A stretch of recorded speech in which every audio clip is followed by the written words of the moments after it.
I woke up with memories of a life I didn't live. I woke up with a strange, heavy feeling in my chest, like something important was missing. As I opened my eyes, I noticed my room felt off. My bed was the same, my walls, my furniture, all familiar. But something didn't feel right. I blinked, trying to shake off the feeling, telling myself it was just a dream. But the sense of unease lingered, gnawing at me like an itch I couldn't scratch. Pushing the feeling aside, I got out of bed and made my way to the bathroom. As I washed my face, flashes of a different life flickered in my mind, images that made no sense. I saw myself standing in a different kitchen, one I didn't recognize, and sitting at a table surrounded by faces that were familiar, yet wrong. I stared at my reflection, waiting for the memories to fade, but they only grew stronger. There was a woman's face, warm and kind, with soft curls framing her smile. I knew her, or at least I felt like I should. But I had no idea who she was. Another flash, two kids laughing as they ran through a garden, calling me. I grabbed the sink, trying to steady myself, feeling like my head was splitting open. My hands shook as I gripped the edges, staring at myself in the mirror, hoping the memories would fade. After a few minutes, the flashes subsided, but the sense of wrongness remained. I tried to shake it off as I got dressed, telling myself it was just a lingering dream. But throughout the morning, the memories came back in waves, vivid and unsettling. The unfamiliar kitchen, the woman's face, the kids' laughter. They felt real, more real than any dream I'd ever had. As I walked to work, the city around me felt foreign, like I was seeing it for the first time. Buildings I'd passed 1,000 times before looked unfamiliar, and the people around me felt like strangers. I tried to shake it off, chalking it up to a weird morning, but the feeling wouldn't go away. At the office, I struggled to concentrate. My desk felt wrong, like it wasn't mine, and the papers in front of me seemed meaningless. My coworker Sarah walked over and asked if I was okay, noticing the distant look in my eyes. I forced a smile, nodding, but the words felt empty. Throughout the day, the flashes continued. I saw myself driving a car I didn't own, living in a house I'd never seen, and talking to people I'd never met. The woman's face haunted me, her voice echoing in my mind, calling me by a name that wasn't mine. By the time I left work, I was on edge, desperate for answers, but not knowing where to start. That night, the dreams came. They were more vivid than before, filled with scenes from a life that felt both real and impossible. I saw myself with the woman, laughing together as we cooked dinner. The kids were there too, running around the house, filling it with laughter and warmth.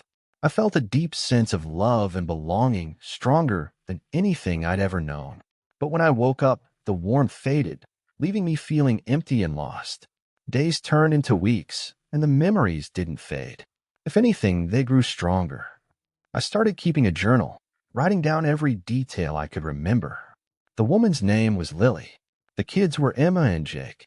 The house was a cozy two-story with a garden in the back, filled with flowers and a swing set. Each time I wrote, the memories became clearer, as if I was unlocking pieces of a life I'd forgotten. I began searching for answers, desperate to make sense of what was happening. I spent hours online, looking up memory disorders, parallel lives, and anything else that might explain the strange memories. I even went to see a therapist, but they couldn't help. They told me it was likely stress, a form of dissociation brought on by a lack of sleep. But I knew that wasn't it. The memories felt too real, too vivid to be a simple dream. One day, I decided to look up the names from my memories. It felt like a long shot, but I had to try.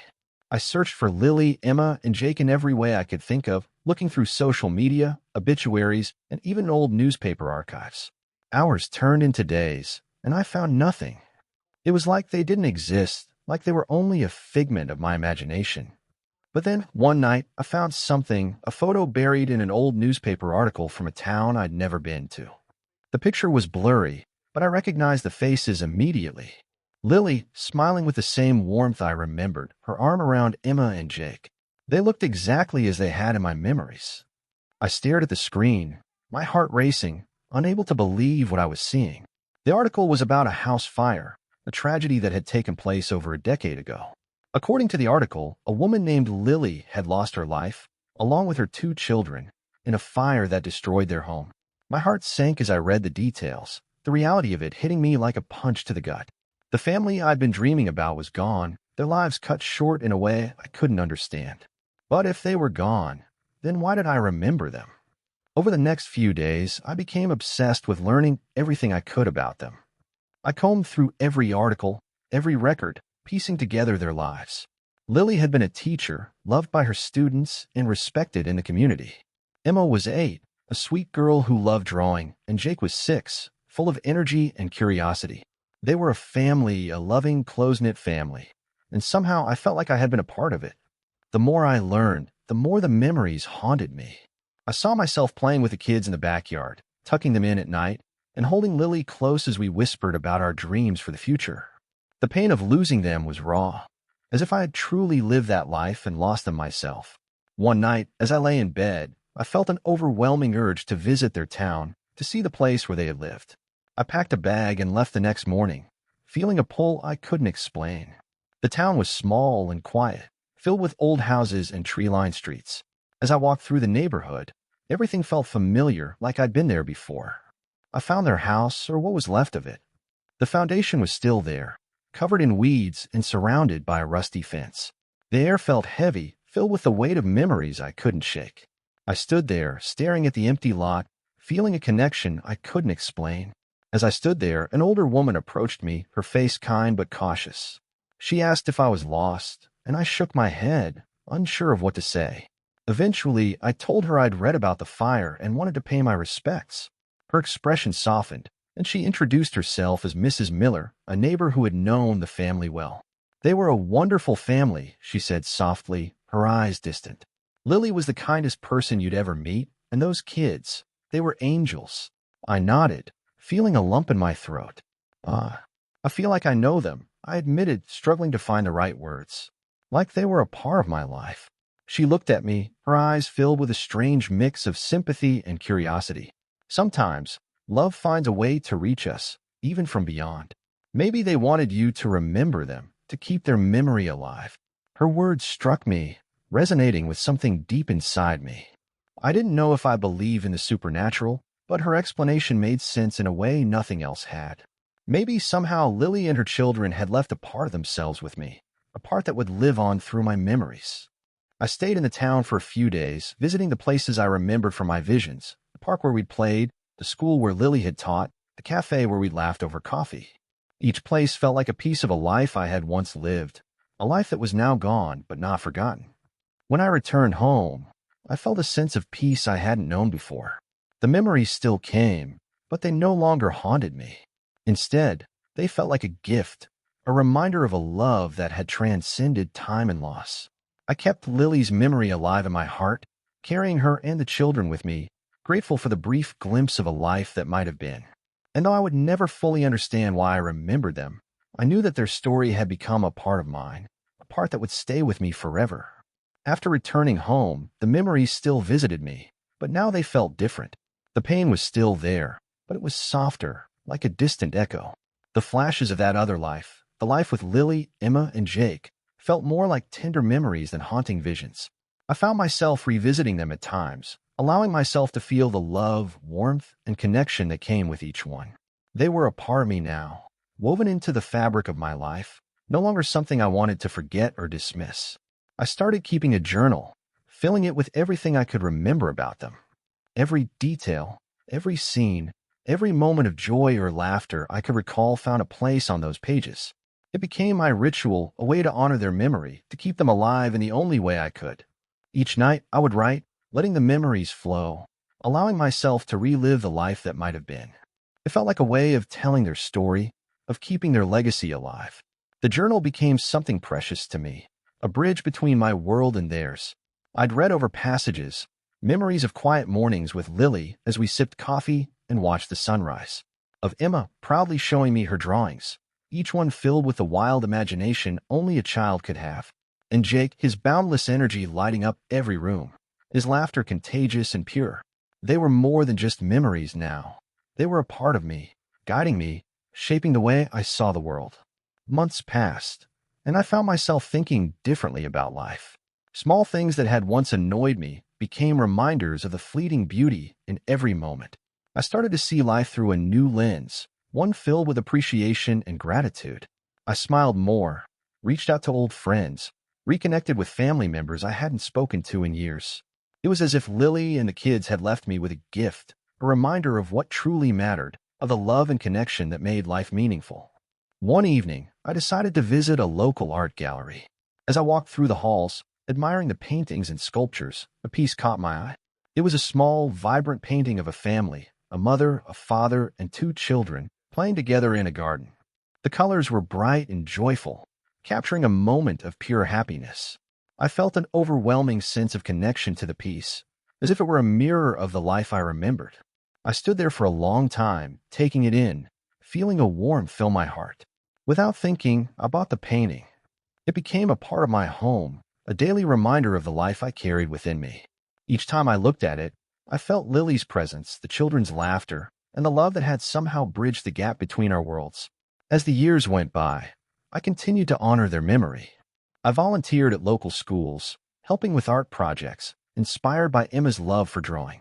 I joined a mentorship program for young boys, sharing moments of adventure and guidance that reminded me of Jake's endless curiosity.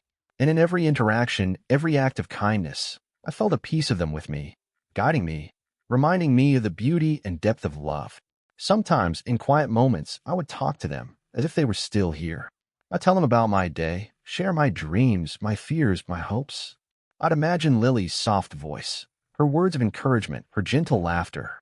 I'd feel the kids' energy, their joy, their innocence. And though they weren't physically present, their spirit filled the empty spaces in my life, comforting me, giving me strength. One day, I visited the town again, returning to the empty lot where their house had once stood. This time, I wasn't searching for answers or struggling to understand. I was there to say thank you.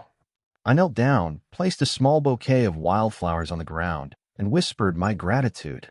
Gratitude for the love they'd given me, for the memories that had shaped me, for the life they had shared with me, even if only in spirit. As I stood up, I felt a breeze, gentle and warm, brushing against my face. It was as if they were there, a soft, silent presence, letting me know that they were at peace, that they would always be with me, a part of my heart and soul. I closed my eyes, breathing in the moment, feeling a deep sense of closure, of completeness. In the years that followed, I carried their memory with me, but no longer as a haunting mystery. Instead, they became my inspiration, my reason to live with kindness, love, and gratitude. I built a life that honored their memory, creating moments of joy and connection, spreading the love they had given me to everyone I met. And though I would never fully understand how or why I had come to remember them, I knew one thing for certain. They were a gift, a reminder of the beauty and strength of love, a love that transcended time, loss, and even death. They had shown me what it meant to truly live, and for that, I would be forever grateful. Years passed, and Lily, Emma, and Jake remained a part of me, woven into every chapter of my life. Their presence was subtle, yet profound, guiding my decisions, shaping my actions, and inspiring me to live fully. I had once feared that time would fade the memories, that they would blur and become nothing more than distant echoes. But they stayed, as vibrant as the day I first saw them, a reminder of the love that had bridged worlds to reach me. With each passing year, I found new ways to honor them. I created a scholarship fund in Lily's name, supporting aspiring teachers who shared her passion for education. Each year, I would attend the award ceremony, meeting young educators who reminded me of her, people dedicated to making a difference, to inspiring others just as she had. Watching their dreams come to life brought me a quiet joy, a feeling that Lily's legacy was alive in each person who benefited from her memory. Emma's love for art had left an imprint on me as well. I became a patron for local artists, sponsoring youth art programs and organizing exhibits. I even set up a small community center where children could come to create, explore, and express themselves freely. Each piece of art, each colorful mural that filled the center's walls, felt like a tribute to Emma's creativity and imagination. Whenever I walked through the center, I could almost feel her beside me, her laughter echoing through the rooms, her spirit alive in the colors and shapes that filled the walls. Jake's boundless curiosity had taught me the importance of adventure, of embracing life's mysteries and pursuing passions with vigor. Inspired by him, I spent weekends volunteering with local youth groups, leading nature hikes and teaching survival skills. Seeing the joy and wonder on kids' faces reminded me of Jake's playful energy, his love for discovery. In their laughter, I found echoes of his spirit, a reminder that his zest for life would continue to inspire others. Over time, I married and started a family of my own. I shared my memories of Lily, Emma, and Jake with my partner, who understood the unique bond one carried with them. Together, we built a home filled with love, laughter, and creativity, always mindful of the lessons those memories had taught me. I wanted our home to be a place of warmth, just like the home I remembered with Lily and the children. I often told my children about Lily and her kindness, about Emma's art and Jake's energy, sharing their stories as if they were old friends. I'd sit with them, telling tales of the family I remembered, stories filled with the love and joy they'd brought into my life. My children grew up knowing these three as part of our lives, not as ghosts of the past, but as cherished family members who had left a legacy of love that continued to shape us. In my later years, as my own children became adults, I found myself reflecting more deeply on the mystery of those memories. I had long stopped questioning why or how they had come to me.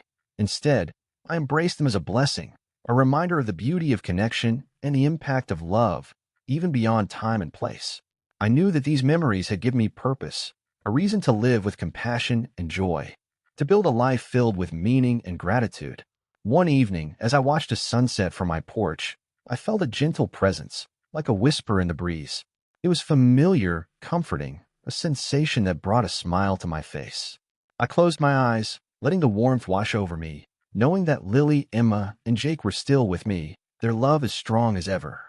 They had been with me in every step of my journey, guiding me, filling my life with a richness that words could never capture. In the quiet of that moment, I whispered my gratitude to them, thanking them for the love, the lessons, and the memories they had given me. And as the sun dipped below the horizon, I felt a sense of peace, knowing that their legacy would continue, carried forward by the life I had built in their honor. I had found a family I hadn't known I was missing, a family that transcended the boundaries of time and memory. And though they had been gone long before I'd ever met them, their impact on my life had been profound, a testament to the power of love and connection.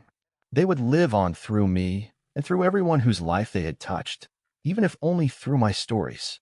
Thank you for joining us on this moving journey of memories, love, and legacy. If this story touched you, don't forget to like, subscribe, and hit the notification bell to stay with us for more heartwarming stories. What would you do if you woke up with memories of a life you never lived? Would you search for answers or accept it as a gift? Share your thoughts with us in the comments below.